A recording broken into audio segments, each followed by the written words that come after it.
Chapter 1202, The Tarot Club.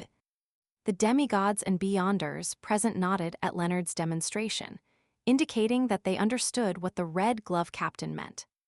One of the mandated punishers raised his arm and took the opportunity to ask a question. In other words, whoever left a tarot card behind is the member executing the mission. That should be the case. Leonard did not give a definite answer. The same mandated punisher continued asking, "What do the tarot cards that were scattered all over Lanevis's corpse mean then? There's no specific direction." Leonard immediately picked up a white chalk and wrote the name Lanevis on the blackboard behind him. Then, he drew a circle. "I've just said that in the past 2 to 3 years, the matter involving tarot cards have really caught our attention because of the Lanevis case. This is very likely the beginning of everything. Therefore, without a specific direction, the casually scattered tarot cards might be referring to the whole. This means that the organization that uses the tarot cards as code names has officially stepped onto the stage of history. Haha, please forgive me for using poetic words." That makes a lot of sense.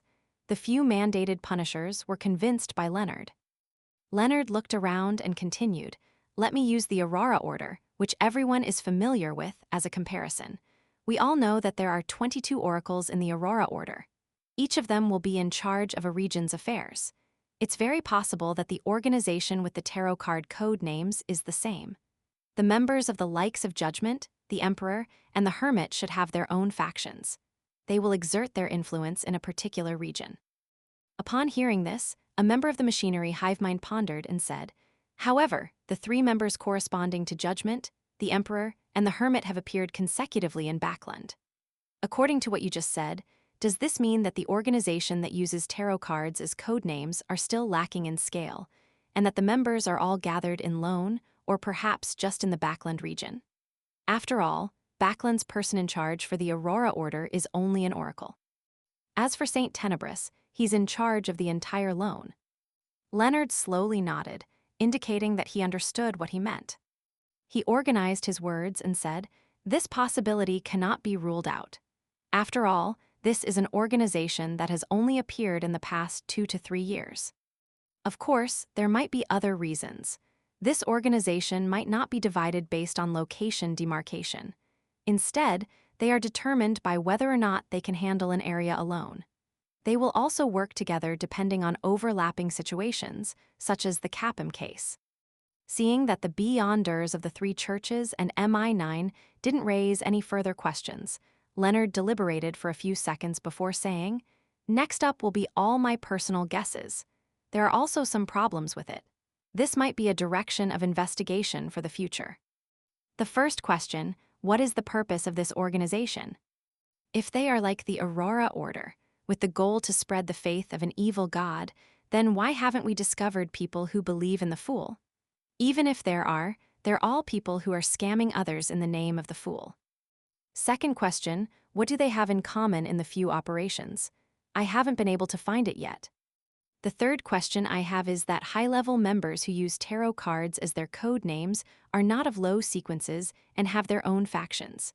However, they aren't famous in the Beyonder world at all. This is very abnormal. After all, although the 22 oracles of the Aurora order hide their identities, they have more or less crossed paths with us.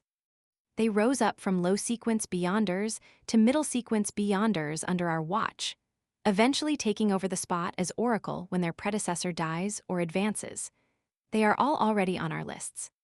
Having said that, Leonard paused and said, "If the organization that uses the tarot cards as its code name is really an organization that believes in the Fool, then there is someone who can answer my third question.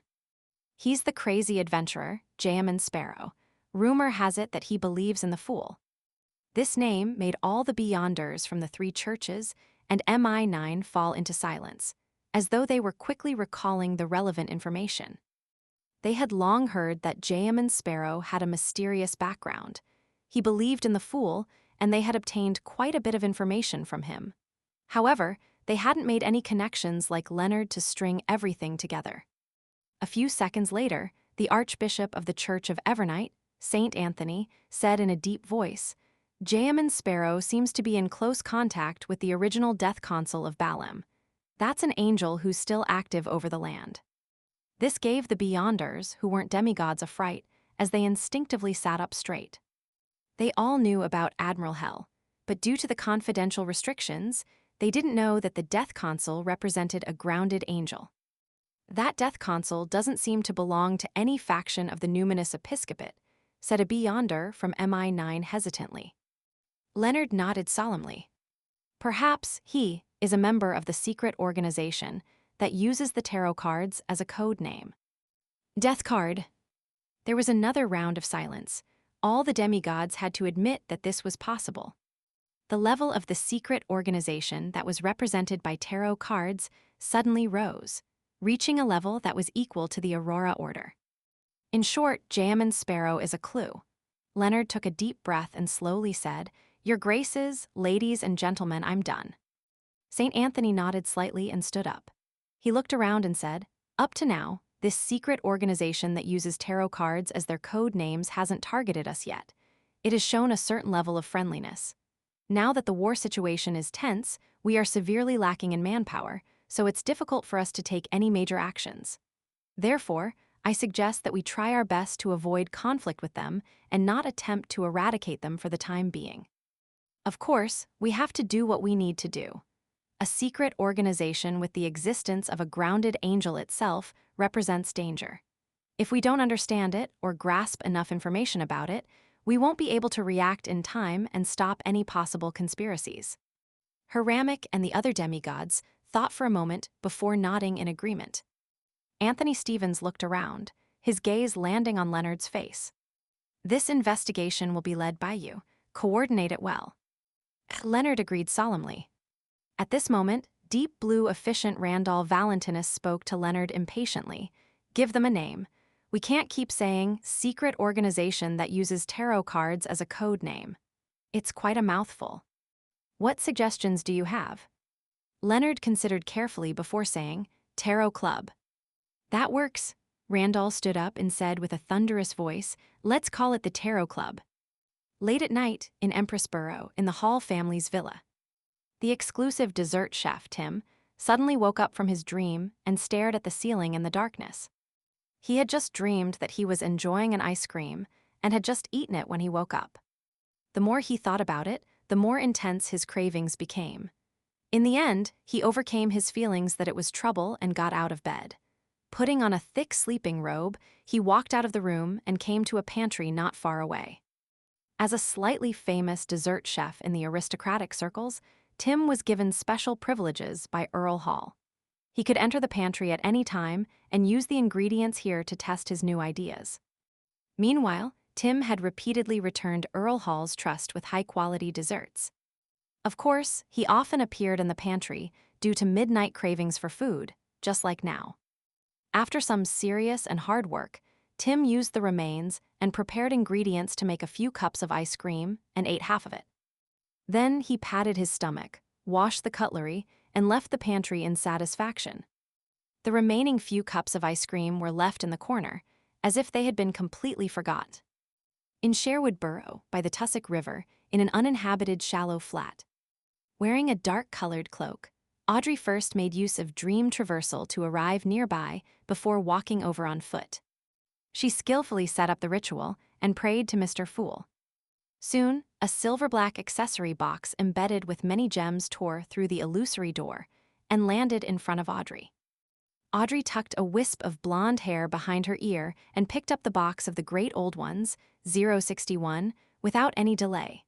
She aimed at a few rocks and pulled open the first layer. Silently, numerous long tables and chairs appeared messily in the area. Several Beyonders that had used various means to conceal their faces appeared. One of them was the Hooded Fours. Their skin quickly changed from that of a toy, to that of a human's, and their eyes began to move. Fours, who had the highest sequence, recovered the fastest. Looking around, she was extremely surprised to find that she had unknowingly come to a flat by the side of the river from that apartment. Furthermore, this change was only limited to her overall area. The situation around her was no different from before. "Where am I? What happened?" For's gaze landed on the empty altar. After pondering for a second, she seemed to understand something as she asked in surprise, "Has the matter ended?" "Yes," replied Audrey, who was using her psychological invisibility. It's ended, it's ended." Force followed up with a confused and dazed question. "How's the target?" "He's dead." Audrey was multitasking as she controlled the other 6 Beyonders.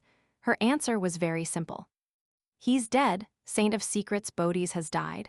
I didn't participate in the battle. I didn't summon Jaemin Sparrow's historical void projection." For's mouth gaped slightly as she felt like she was dreaming. She only felt that she had been terrified for a second and was in a daze for a moment, and the mission had already been completed. At this moment, she saw the surrounding Beyonders come to life, but they didn't show any surprise towards the change in environment. It was as if the gathering had been held here. They skillfully destroyed the chairs and long tables and threw them into the Tussock River. Then, they left the flats one after another and returned home under the illumination of the street lamps.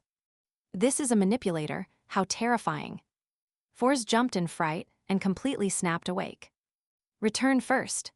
Audrey didn't have time to explain. She turned around and used the altar from before, preparing to sacrifice the box of the Great Old Ones above the gray fog. Force shot a look over, but she didn't ask or say anything. She made her body turn transparent as she vanished from where she was.